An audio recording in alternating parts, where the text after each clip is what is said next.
Everyone, स्वागत है आप सबका आपके अपने यूट्यूब चैनल सीखते रहिए के साथ। तो आज की हमारी करंट अफेयर की क्लास 11 अप्रैल की है। तो चलिए फिर क्लास को स्टार्ट करते हैं।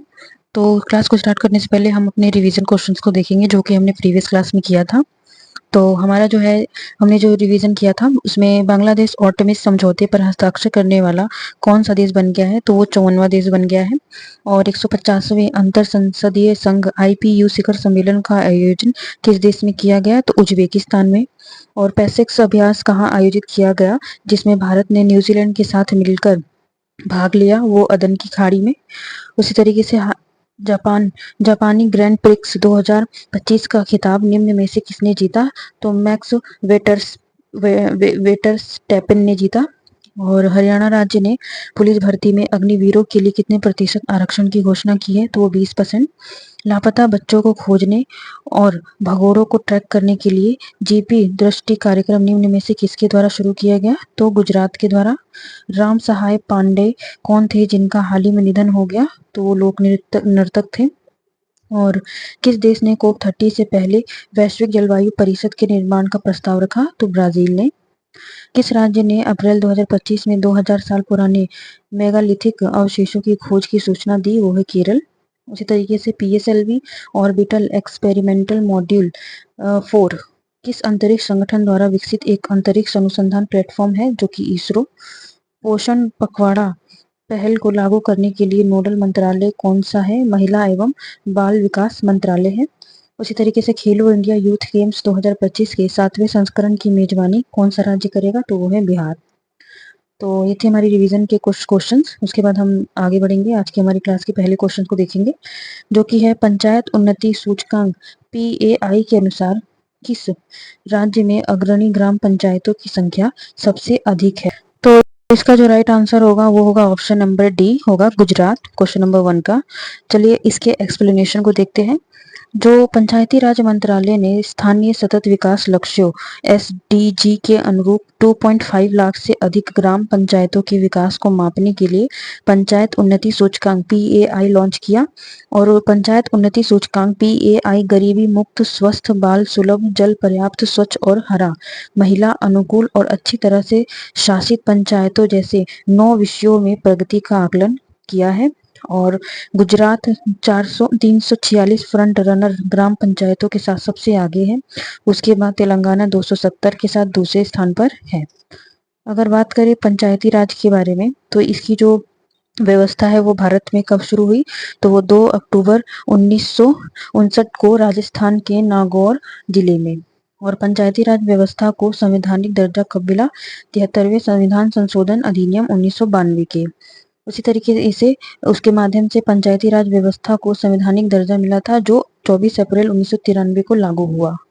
पंचायती राज व्यवस्था के कितने स्तर होते हैं, तो 3 स्तर होते हैं। ग्राम पंचायत जो कि ग्राम स्तर पे होता है, पंचायत समिति ब्लॉक स्तर पे, और जिला परिषद जिला स्तर पे होता है।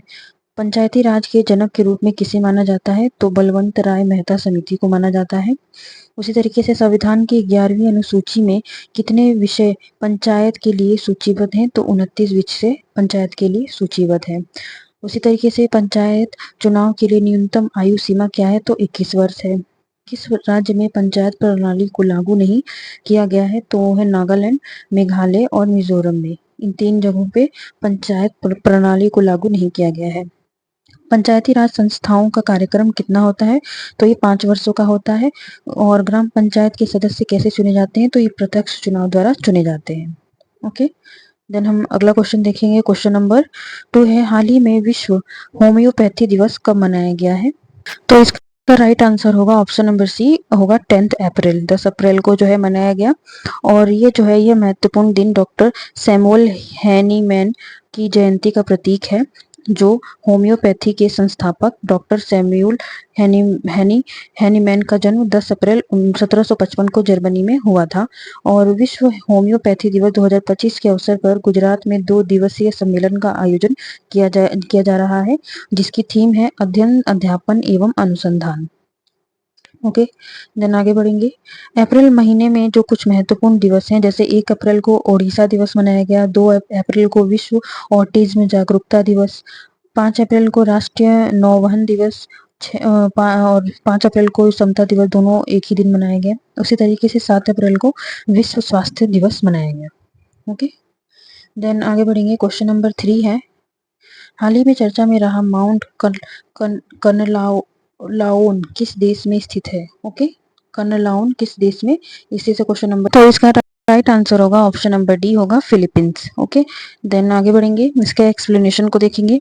तो फिलीपींस के सबसे सक्रिय ज्वालामुखियों में शामिल माउंट कर्नलाउन ने हाल ही में एक शक्तिशाली विस्फोट हुआ। ओके, और माउंट कर्नलाउन प्रशांत महासागर में रिंग ऑफ फायर का हिस्सा है, जो कि पृथ्वी की सबसे अधिक भूगर्भीय सक्रियता वाला क्षेत्र माना जाता है। ओके, अगर फिलीपींस की बात करें तो इसमें जो इसकी राजधानी है वो है मनीला, मुद्रा है फिलिपिनो पेसो और राष्ट्रपति है बोंगबोंग मार्कोस। उसी तरीके से फिलीपींस के बारे में करंट अफेयर देखेंगे तो किस देश में शक्तिशाली ज्वालामुखी कर्नलाउन में विस्फोट हुआ, तो वो फिलीपींस में।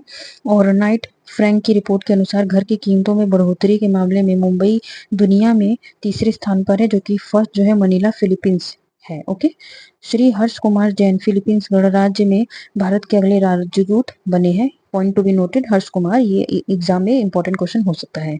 और भारतीय राजदूत हर्ष कुमार जैन ने प्रसिद्ध तमिल कवि और दार्शनिक तिरुवल्लुवर की प्रतिमा का फिलीपीन ने अनावरण किया।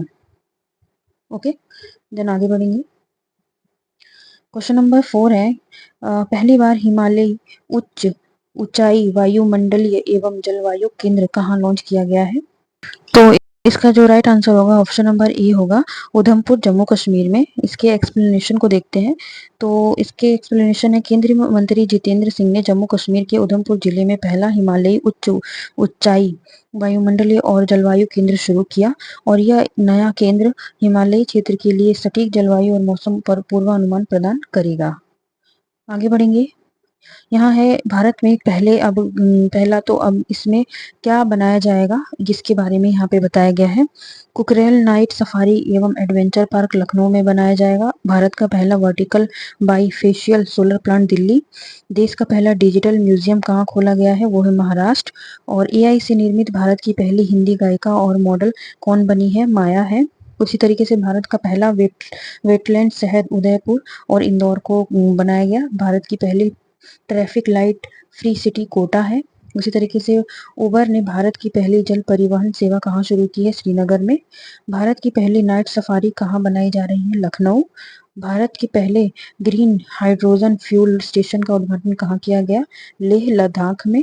भारत के पहले स्वचालित इंडोर वायु गुणवत्ता मॉनिटर का अनावरण किया गया, इसका नाम क्या है, तो इसका नाम है पवना चित्रा। भारत की पहली सोलर सिटी सांची को बनाया गया। और भारत का पहला CO2 से मेथनॉल पायलट प्लांट कहाँ प्रस्तावित है, तो पुणे में। ओके, देन हम आगे बढ़ेंगे। क्वेश्चन नंबर 5 है, तीसरी बिम्स्टेक कृषि मंत्री स्तरीय बैठक कहाँ आयोजित की गई है? ओके, तो इसका जो राइट आंसर होगा वो होगा ऑप्शन नंबर सी होगा नेपाल, जो कि काठमांडू में हुआ। ओके, देन इसके बारे में जानिए। तो तीसरी बिम्स्टेक कृषि मंत्रालय बैठक 10 अप्रैल 2025 को नेपाल की राजधानी काठमांडू में आयोजित की गई, और बैठक के दौरान भारत ने कृषि में सहयोग बढ़ाने के लिए नेपाल के साथ एक समझौता ज्ञापन पर हस्ताक्षर किए। ओके, देन आगे बढ़ेंगे। बीम्स्टेक की बात करें तो बीम्स्टेक का मतलब है बहु क्षेत्रीय तकनीकी और आर्थिक सहयोग के लिए बंगाल की खाड़ी पहल, और यह बंगाल की खाड़ी के पास 7 देशों का समूह है, और ये देश है बांग्लादेश, भूटान, भारत, म्यांमार, नेपाल, श्रीलंका और थाईलैंड। देन आगे बढ़ेंगे। इवेंट और समिट की बात करें तो 150वें अंतर संसदीय संघ IPU शिखर सम्मेलन उज्बेकिस्तान में हुआ। COP30 जो कि ब्राजील करेगा। बीम्स्टेक 2025 थाईलैंड में। ब्रिक्स 2025 ब्राजील में। G7 2024 इटली में। G20 2024 ब्राजील में। COP29 2024 बाकू अजरबैजान में। विश्व आर्थिक मंच की 55वीं वार्षिक बैठक दावोस स्विट्जरलैंड में। सागर माथा संवाद जो है काठमांडू में। 8वां हिंद महासागर सम्मेलन मस्कट ओमान में। उसी तरीके से Raisina dialogue 2025 New Delhi. Gaming शिखर सम्मेलन फिलीपींस में। मिस वर्ल्ड 2025 इंडिया, और एशियाई कुश्ती चैंपियनशिप 2025 जॉर्डन में। ओके, देन आगे बढ़ेंगे। क्वेश्चन नंबर 6 है, मुंबई हमले के आरोपी तहव्वुर राणा को किस देश से भारत लाया गया? तो इसका जो राइट आंसर होगा वो होगा ऑप्शन नंबर ए अमेरिका। तो इसके बारे में जानिए तो पाकिस्तानी मूल के कनाडाई नागरिक तहव्वुर राणा को 26 नवंबर 2008 को जो मुंबई पर जो हमला आतंकी हमला हुआ था उसकी साजिश रचने की भूमिका के लिए भारत में मुकदमे का जो है सामना करने के लिए संयुक्त राज्य अमेरिका जो है इसे भारत वापस लाया अमेरिका से। ओके, देन पाकिस्तानी मूल के कनाडाई नागरिक तहव्वुर राणा को 26 नवंबर 2008 को मुंबई पर हुए आतंकवादी हमले की साजिश रचने के लिए और उसकी भूमिका निभाने के लिए अपराध में जो उनके ऊपर भारत में मुकदमा चलाया गया था उसकी जुर्म में जो है इसको यहाँ वापस लाया गया। 2009 में संयुक्त राज्य अमेरिका के संघीय जांच ब्यूरो FBI ने मुंबई और डेनमार्क में हमले की साजिश रचने के आरोप में पाकिस्तानी मूल के अमेरिकी आतंकवादी डेविड कोलमैन हेडली और तहव्वुर राणा को गिरफ्तार किया था। तहव्वुर राणा ने हमले में अपनी भूमिका से इनकार किया और अमेरिका की अदालत ने उसे डेनमार्क साजिश का दोषी ठहराया और उसे 14 साल जेल की सजा सुनाई। हालांकि अदालत ने उसे मुंबई आतंकी हमले में साजिश के आरोपों से बरी कर दिया और 2020 में NIA ने अमेरिका से तहव्वुर राणा के प्रत्यर्पण का अनुरोध किया और संयुक्त राज्य अमेरिका में लंबी कानूनी लड़ाई के बाद अंततः उसे भारत प्रत्यर्पित कर दिया गया।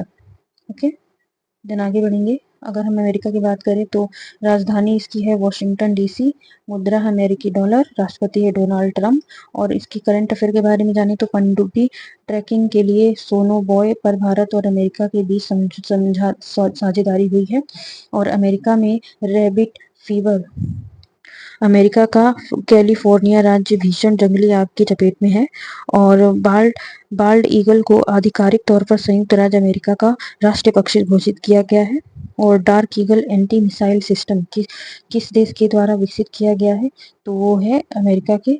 किस भारतीय को ट्रंप की AI नीति का सलाहकार बनाया गया है तो श्री राम कृष्णन को और पेरिस जलवायु समझौते से बाहर निकालने का फैसला किया गया। ओके, देन आगे बढ़ेंगे। क्वेश्चन नंबर 7 है कितने वर्षों के बाद किसी भारतीय राष्ट्रपति ने पुर्तगाल का दौरा किया तो उसका जो राइट आंसर होगा ऑप्शन नंबर बी 29 वर्षों के बाद जो है किसी जो है राष्ट्रपति ने पुर्तगाल का दौरा किया और 29 वर्षों के बाद किसी भारतीय राष्ट्रपति ने पुर्तगाल का दौरा किया। राष्ट्रपति द्रौपदी मुर्मू 7 से 10 अप्रैल 2025 तक पुर्तगाल और स्लोवाकिया की 2 देशों की आधिकारिक यात्रा पर थी। भारत के राष्ट्रपति के रूप में राष्ट्रपति मुर्मू की पुर्तगाल और स्लोवाकिया की पहली यात्रा थी। ओके, अगर पुर्तगाल की बात करें तो राजधानी लिस्बन है और मुद्रा यूरो है। स्लोवाकिया की राजधानी ब्रातिस्लावा और मुद्रा है यूरो। देन आगे बढ़ेंगे। क्वेश्चन नंबर 8 है अप्रैल 2025 में RBI द्वारा घोषित संशोधित रेपो दर क्या है तो इसका जो राइट आंसर होगा क्वेश्चन का 8 का option number B 6%। Okay, then इसके एक्सप्लेनेशन को देखते हैं। तो ये जो है इनकी जो रेपो रेट है वो जो है MPC द्वारा, MPC का मतलब होता है मौद्रिक नीति समिति द्वारा जो है रेपो रेट जारी किया जाता है जो कि अप्रैल 2025 को भारतीय रिजर्व बैंक की मौद्रिक नीति समिति MPC ने सर्वसम्मति से नीतिगत रेपो दर में 25 आधार अंकों की कटौती कर इसे 6% कर दिया जो इस वर्ष लगातार दूसरी दर कटौती है। ओके, इसको ध्यान रखेंगे आप। देन हम आगे बढ़ेंगे। अगर RBI की बात करें तो RBI भारत का केंद्रीय बैंक और नियामक निकाय है जो भारतीय बैंकिंग प्रणाली के नियमन के लिए जिम्मेदार है और मुख्यालय इसका मुंबई महाराष्ट्र है और इसकी जो स्थापना है 1 अप्रैल 1935 में हुई। गवर्नर संजय मल्होत्रा है इस समय के और प्रथम गवर्नर सर ऑसबोर्न स्मिथ थे और प्रथम भारतीय गवर्नर चिंतामन द्वारकानाथ देशमुख थे और उप गवर्नर की बात करें तो M राजेश्वर रॉय और स्वामीनाथन जी और T रविशंकर और पूनम गुप्ता इनके उप गवर्नर हैं। ओके, देन हम आगे बढ़ेंगे। क्वेश्चन नंबर 9 है राफेल लड़ाकू विमानों का निर्माण कौन करता है और यह किस देश में स्थित है। क्वेश्चन नंबर 9 तो इसका जो राइट आंसर होगा वो होगा ऑप्शन नंबर सी होगा डसॉल्ट एविएशन जो कि फ्रांस में इसका निर्माण होता है। हाल ही में ये इसकी चर्चा क्यों है क्योंकि ये 9 अप्रैल 2025 को भारत ने अपनी नौसैनिक क्षमताओं को मजबूत करने के लिए फ्रांस से 26 राफेल लड़ाकू विमानों को अधिग्रहण की मंजूरी दी है। आपको मैं बता दूं कि इससे पहले जो एयरफोर्स के लिए भारत ने 36 विमानों को जो है राफेल को यहाँ से खरीदा था। ओके, देन हम आगे बढ़ेंगे। अब फ्रांस की बात करें तो इसकी जो राजधानी है पेरिस है, मुद्रा यूरो है, राष्ट्रपति इमैनुअल मैक्रोन है और प्रधानमंत्री फ्रेकोइस बायरू है। और करंट अफेयर की बात करें तो ओलंपिक खेलों 2024 की मेजबानी फ्रांस ने किया, गर्भपात को मंजूरी देने वाला पहला देश बना और सफेद हाइड्रोजन की खोज यहीं से हुई। कोलकाता अंतर्राष्ट्रीय फिल्म महोत्सव का 30वां संस्करण शुरू हुआ, जिसमें इस बार फ्रांस का जो थीम था वो कंट्री है। और प्रधानमंत्री नरेंद्र मोदी 10 से 11 फरवरी तक फ्रांस में आर्टिफिशियल इंटेलिजेंस एक्शन शिखर सम्मेलन में भाग लेंगे और इन्होंने लिया था 10 से 11 फरवरी तक इन्होंने भाग लिया था। और फ्रांस ने मेसोल क्षेत्र में 46 मिलियन टन का विशाल सफेद हाइड्रोजन भंडार खोजा है, जिसका मूल्य $92 ट्रिलियन है। ओके, देन हम आगे बढ़ेंगे। क्वेश्चन नंबर 10 है, इको टूरिज्म को बढ़ावा देने के लिए खुबानी ब्लॉसम फेस्टिवल कहाँ मनाया गया है? क्वेश्चन नंबर 10 है, तो जिसका जो राइट आंसर होगा वो होगा ऑप्शन नंबर बी होगा, लद्दाख में। तो चलिए इसके एक्सप्लेनेशन को देखते हैं। तो इको टूरिज्म को बढ़ावा देने के लिए लद्दाख में 2025 में खुबानी ब्लॉसम फेस्टिवल मनाया जाएगा और पूर्वोत्तर में मेघालय के चेरी ब्लॉसम महोत्सव से प्रेरित होकर भारत के सबसे पसंदीदा पर्यटन स्थलों में से एक इसमें इको टूरिज्म को बढ़ावा देने के लिए लद्दाख द्वारा 2 साल पहले खुबानी खिलना महोत्सव की शुरुआत की गई थी। ओके, देन आगे बढ़ेंगे। अगर लद्दाख की बात करें तो यहाँ के जो उपराज्यपाल हैं वो है बीडी मिश्रा और लद्दाख की राजधानियां जैसे लेह और कारगिल है, जिले यहाँ पे 7 है। और लद्दाख के अगर करंट अफेयर की बात करें तो एशिया की सबसे बड़ी और दुनिया की सबसे ऊंची इमेजिंग चेरेकोल वेधशाला का उद्घाटन कहाँ किया गया है? तो हानले में, जो कि लद्दाख में है। और हिम तेंदुओं की सबसे ज्यादा संख्या 477 लद्दाख में पाई जाती है।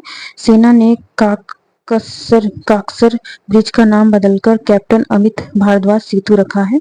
और इसरो का पहला एनालॉग अंतरिक्ष मिशन लेह लद्दाख में लॉन्च किया गया है। लद्दाख में पहले पोलो स्टेडियम का उद्घाटन किसने किया? जो कि बीडी मिश्रा ने किया, वहाँ के उपराज्यपाल जो है। और विश्व का पहला हाई एल्टीट्यूड वाला पैरा स्पोर्ट्स सेंटर कहाँ स्थापित किया जाएगा? तो लेह लद्दाख होगा। और केंद्र शासित प्रदेश लद्दाख ने खेलो इंडिया विंटर गेम्स 2025 में शीर्ष स्थान प्राप्त भी किया है और बटालिक क्रिकेटर लीग 2025 में। ओके, देन तो फ्रेंड्स ये थी हमारी आज की करंट अफेयर की क्लास अच्छी लगी हो तो लाइक करें, नए हैं तो सब्सक्राइब करें और ऐसी वीडियो को देखने के लिए बेल आइकन को प्रेस करना ना भूलें। Thank you for watching this video. Thank you so much. जय हिंद।